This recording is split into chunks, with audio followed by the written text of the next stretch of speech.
Dunia mnayoingia leo yenye mabadiliko makubwa na ya kasi katika nyanja zote: teknolojia, uchumi, siasa na jamii. Tunashuhudia mapinduzi ya sayansi ya teknolojia ya kidijitali, mageuzi ya kiuchumi na changamoto za kimazingira zinazohitaji watu wenye fikra pana, maarifa mapya na ubunifu endelevu. Hivyo basi, ninawahimiza mtumie elimu mlioipata si kama tiketi ya kupata ajira tu, bali kama chombo cha kuleta mabadiliko katika jamii. Fikra zenu, ujuzi wenu na maadili yenu ndivyo vitakavyowatofautisha na kuwa chachu ya maendeleo. Mnaporudi katika jamii, wekeni mbele huduma na utu.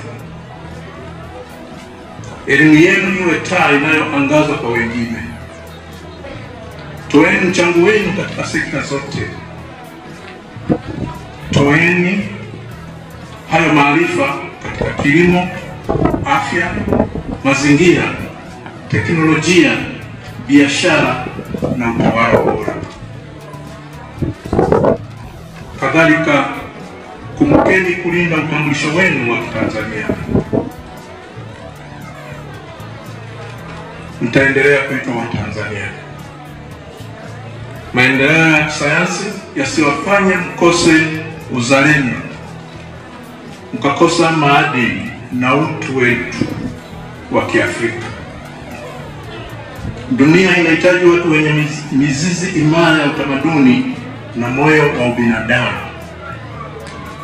Pia tambueni kuwa mahafali haya si mwisho wa safari ya elimu, bali ni mwanzo wa kujifunza maisha yote. Endeleeni kupanua upeo wa maarifa, kujenga mitandao ya kitaaluma na kushirikiana na wengine katika kutatua changamoto za dunia ya sasa na kesho. Naitwa Schneider Renit, ni mwanafunzi ama finalist kutoka Faculty ya Theology and Mission. Kwa siku ya leo nina furaha sana, nimehitimu, nimemaliza.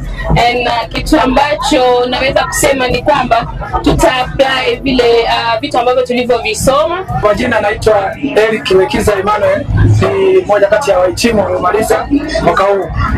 Na ndio mkweli tu kwamba tumefurahi kuhitimu, lakini mategemeo yetu baada ya kutoka hapa sio tena kwa watu wa kusubiri wateja ofisini, na kipekee bado tunaendelea na masomo ya sheria mtaani, lakini mategemeo yangu makubwa ni kwenda kutengeneza zile changamoto zilizopo mtaani, kusikiliza kwa fursa kwa sababu wote hatuwezi kuajiri. Hakikisha umesubscribe, comment, like na kushare. Mseto Media, we connect everywhere.